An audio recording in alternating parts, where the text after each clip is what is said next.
Benar kata orang-orang, terkadang cinta datang dari arah yang tak terduga. Seorang wanita Perancis dengan karier gemilang di Paris memilih meninggalkan segalanya demi seorang prajurit TNI Indonesia yang pernah ia wawancarai. Di tengah parade budaya yang tak ia lupakan. Bagaimana kisah mereka? Saksikan selengkapnya hanya di Cerita Mirna. Assalamualaikum warahmatullahi wabarakatuh. Terima kasih sudah mengklik video ini. Jangan lupa like, subscribe, dan tinggalkan kritik serta saran kalian di kolom komentar ya. Sonia menatap langit senja Paris dari balik jendela ruang kerjanya. Di sekelilingnya, rak penuh arsip dan potret dunia yang pernah ia jelajahi sebagai jurnalis internasional.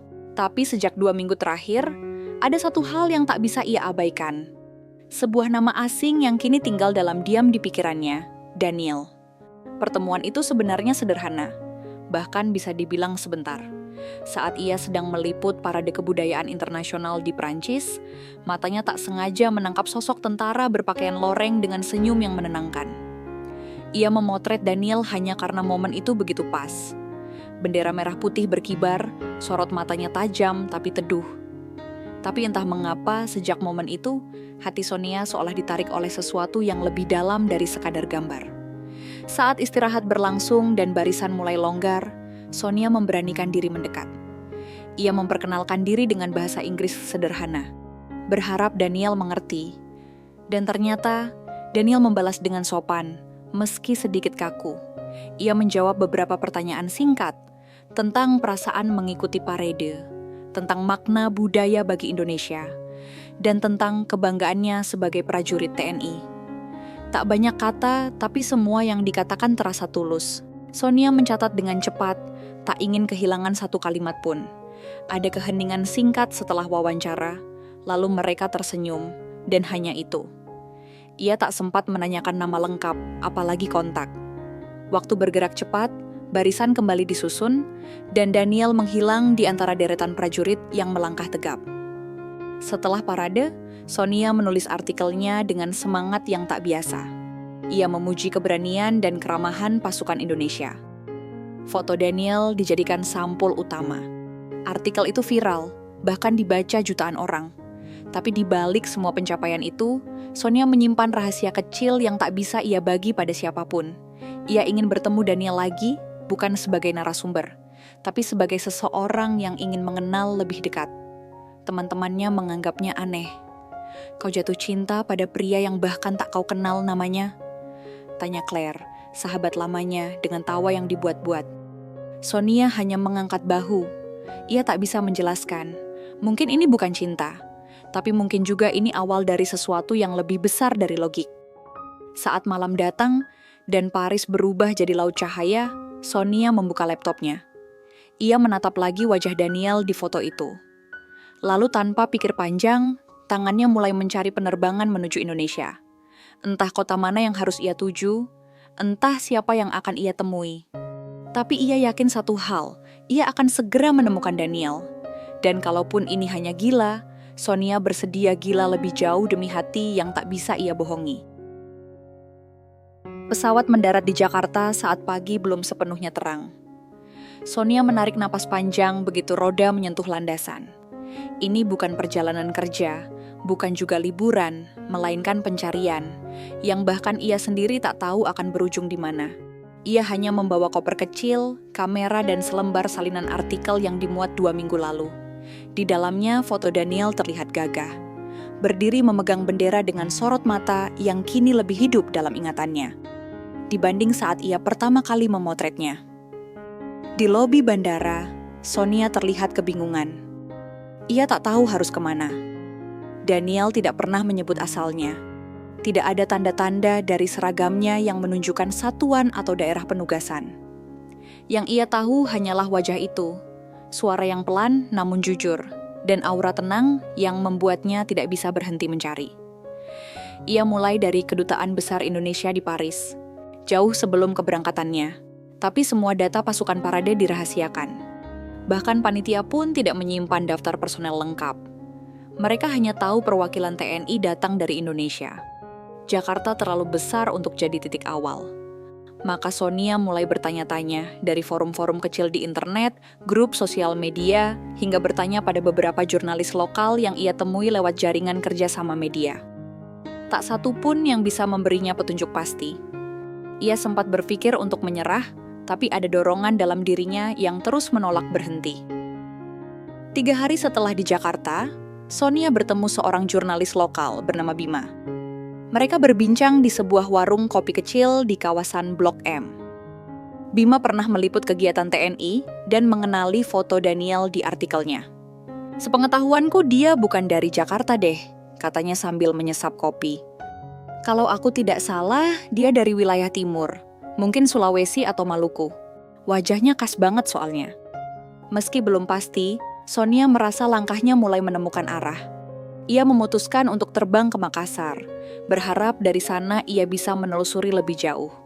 Di pesawat menuju Sulawesi Selatan, Sonia duduk di dekat jendela, menatap langit yang biru pucat. Ia mulai bertanya pada dirinya sendiri, kenapa sejauh ini? Kenapa seseorang yang hanya ia temui sekali begitu berarti baginya? Mungkin karena di tengah hiruk-pikuk hidupnya di Paris, Daniel adalah satu-satunya momen yang terasa tenang dan nyata. Bukan karena seragam atau senyumnya, tapi karena tatapan matanya saat menjawab pertanyaannya. Seolah dunia di sekitarnya menghilang. Dan sekarang, di tanah yang asing dan bahasa yang belum ia kuasai, Sonia mengejar jawaban yang selama ini hanya ia simpan dalam diam. Ia tidak tahu siapa yang akan ia temui, tapi ia tahu apa yang ia cari, dan itu bernama Daniel. Makassar menyambut Sonia dengan hawa hangat dan langit yang tak sepenuhnya cerah. Sonia melangkah keluar dari bandara dengan langkah pelan, menenteng ransel dan rasa bingung yang belum juga reda. Ini bukan kota tujuan akhir, tapi setidaknya kali ini ia merasa lebih dekat dengan tujuan. Ia menginap di penginapan sederhana dekat pantai. Malam itu, suara ombak yang lirih seperti menyampaikan ketenangan, meski kepalanya dipenuhi tanda tanya. Sonia membuka laptop dan menatap layar kosong, mencoba menulis, mencoba menyibukkan diri, tapi pikirannya tetap kembali ke wajah yang ia cari. Keesokan harinya, ia mengunjungi markas TNI setempat. Sonia datang dengan niat baik, membawa identitas jurnalis dan menunjukkan artikelnya. Namun semua pertemuan berlangsung kaku. Mereka menyambutnya sopan, namun tidak memberi informasi lebih dari yang seharusnya. "Kami tidak bisa sembarangan memberikan data personel, Nona, apalagi kalau hanya dari foto," kata seorang perwira dengan nada penuh hati-hati. Sonia paham, tapi tetap kecewa. Sore itu ia duduk di tepi pelabuhan, menatap laut luas dan perahu-perahu kecil yang hilir mudik. Ia mulai bertanya, mungkinkah ia salah? Mungkinkah semua ini hanya ilusi yang ia bentuk dari satu momen singkat? Tapi di tengah keputusasaannya, suara seseorang membuyarkan lamunannya. "Nona, kamu lagi ngapain di sini sendirian?" tanya seorang pria parubaya. Dengan bahasa Inggris yang patah-patah, "Itu foto siapa? Kamu lagi cari orang yang ada di foto itu ya?" Pria itu menunjuk kertas artikel yang terlipat di pangkuannya. Sonia dengan cepat menoleh. "Apa kau mengenalnya?" Pria itu mendekat lalu memandangi foto itu lebih dekat. "Saya pernah lihat dia, tapi bukan di sini. Di dekat perbatasan Maluku dan Sulawesi. Saya pernah kerja bangunan di sana, dan sering lihat orang ini latihan bersama tentara lain."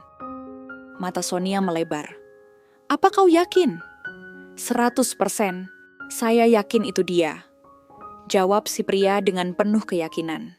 Sonia menggenggam kertas itu lebih erat. Untuk pertama kalinya ia mendapat arah yang lebih nyata. Perjalanan ke desa itu tidaklah mudah. Ia harus naik bus kecil selama belasan jam, lalu lanjut dengan ojek dan perahu kecil.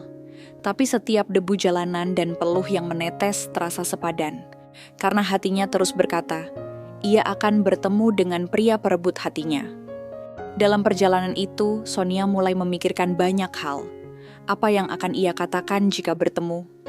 Bagaimana jika Daniel tak mengenalinya? Atau lebih buruk, tidak ingin dikenali? Namun di balik semua pertanyaan itu, ada satu keyakinan yang lebih besar dari segalanya. Bahwa seseorang yang bisa meninggalkan jejak dalam hatinya, hanya lewat senyuman, pasti layak untuk dikejar. meski harus menempuh ribuan kilometer dan 1000 kemungkinan. Langit sore berubah jingga saat Sonia tiba di desa kecil yang disebut Pria di pelabuhan tempo hari. Udara di sana berbeda, lebih tenang, lebih jujur, dan entah mengapa terasa dekat meski asing. Desa itu dikelilingi hamparan ladang, rumah-rumah kayu sederhana, dan anak-anak yang berlari tanpa alas kaki. Ia turun dari ojek dan menarik napas panjang. "Orang yang Nona cari mungkin tinggal di ujung sana," ujar tukang ojek sambil menunjuk sebuah gang sempit yang berakhir di sebuah rumah bercat putih dengan pagar bambu. Langkah Sonia terasa berat dan cepat sekaligus. Jantungnya berdetak seolah tahu sesuatu besar akan terjadi. Ia mendekati rumah itu perlahan. Tak ada suara dari dalam, hanya angin yang menggeser daun dan bau tanah yang menguar selepas hujan. Saat tangan Sonia terangkat hendak mengetuk pintu, suara langkah dari arah belakang membuatnya membalikkan badan. Dia berdiri di sana, Daniel. Bukan dalam balutan seragam, bukan dengan barisan pasukan, bukan dengan bendera merah putih di tangannya. Tapi dengan kaos lusuh, celana sederhana, dan wajah yang masih sama. Tenang, tapi kini terlihat terkejut. Mereka saling menatap. Waktu seperti berhenti. "Sonia?" Suara Daniel pelan, nyaris tak percaya. Sonia tersenyum kecil, gugup tapi pasti. "Akhirnya aku menemukanmu." Daniel terdiam lama, matanya seolah masih mencocokkan kenyataan. "Bagaimana? Bagaimana kau bisa sampai ke sini?" "Aku menulis artikel itu," ucap Sonia sambil menunjukkan potongan di ponselnya. "Dan dari sana, entah kenapa aku merasa harus menemukanmu." Daniel menghela napas. "Sonia, aku hanya prajurit biasa. Aku bukan siapa-siapa. Aku bahkan tidak pantas kau cari sejauh ini." Sonia melangkah lebih dekat. "Aku tidak datang karena pangkatmu, bukan karena foto itu, tapi karena kata-katamu waktu itu. Waktu kau bilang, menjaga budaya adalah menjaga jiwa bangsa. Sejak saat itu, aku merasa aku harus mengenalmu lebih jauh." Daniel menunduk, suaranya melembut. "Kau tahu, aku pikir aku hanya akan jadi wajah lewat di foto orang asing. Tapi ternyata, kau datang." Mereka berdiri di bawah cahaya senja yang perlahan meredup. Tidak ada kalimat yang perlu disusun sempurna. Kadang, perasaan yang jujur memang tak butuh banyak kata. Hanya keberanian untuk mengakuinya. Sonia menatap mata Daniel dengan tenang. "Aku tidak peduli kau siapa. Aku hanya ingin tahu, bolehkah aku mengenalmu bukan sebagai narasumber, tapi sebagai seseorang yang datang untuk tinggal?" Daniel terdiam, tapi senyum kecil mulai terbentuk di wajahnya. Senyum yang sama seperti yang pernah Sonia abadikan waktu itu, tapi kali ini untuknya saja. Malam turun perlahan di desa itu membawa keheningan yang asing namun nyaman bagi Sonia. Ia duduk di beranda rumah Daniel, di atas kursi kayu yang agak reot, memandangi bintang-bintang yang jauh lebih terang dari langit Paris. Suara jangkrik dan angin malam menjadi satu-satunya musik yang menemaninya malam itu. Daniel keluar membawa 2 gelas teh panas. Ia duduk di sebelah Sonia tanpa banyak kata, keduanya diam tapi tak canggung, hanya tenang. Ada hal-hal yang tidak perlu dijelaskan dengan ucapan, cukup dengan kehadiran. "Aku masih tak percaya engkau datang sejauh ini," kata Daniel akhirnya, memecah sunyi. Sonia mengangguk pelan. "Aku pun tak tahu apa yang mendorongku, tapi sejak hari itu, sejak wawancara singkat itu, aku merasa harus kembali menemukanmu." Daniel tertawa kecil, pahit. "Tapi aku bukan seperti yang kau kira, Sonia. Aku bukan orang penting. Gajiku cukup buat makan dan bayar listrik. Rumah ini pun bukan milikku, hanya ditumpangi dari keluargaku.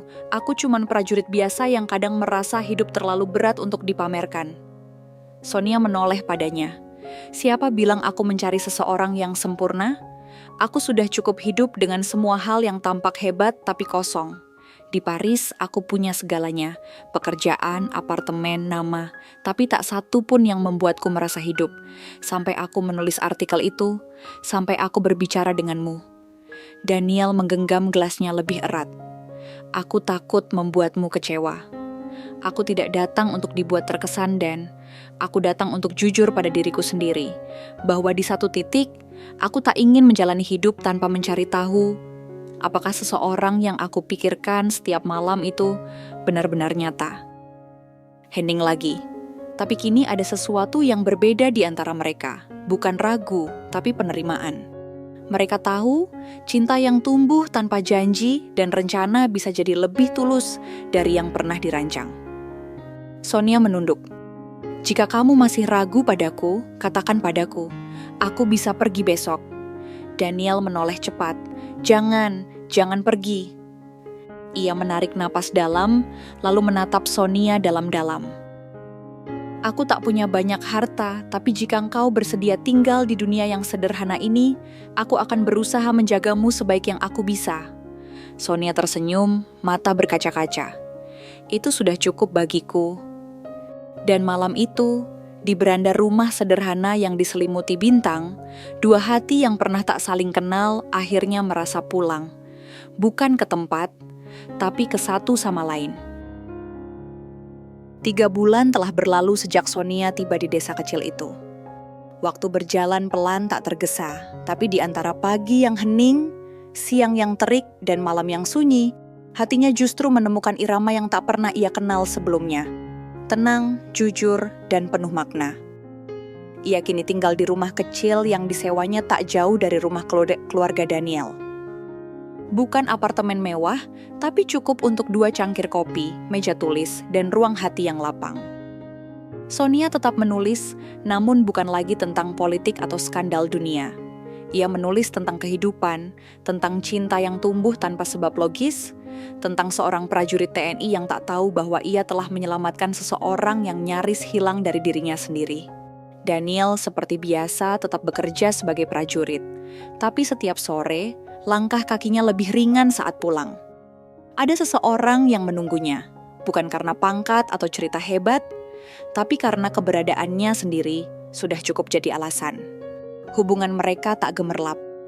Tak ada pesta besar atau pengakuan ramai. Hanya 2 orang yang perlahan membuka diri, saling belajar, saling mengerti, dan saling menjadi rumah. Suatu pagi, Sonia duduk di pinggir jendela, menatap halaman tempat anak-anak bermain. Daniel datang dari belakang, menyodorkan segelas teh hangat.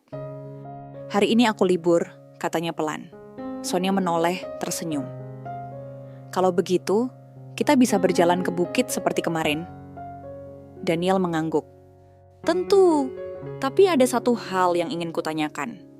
Sonia menatapnya, menunggu. Kau yakin?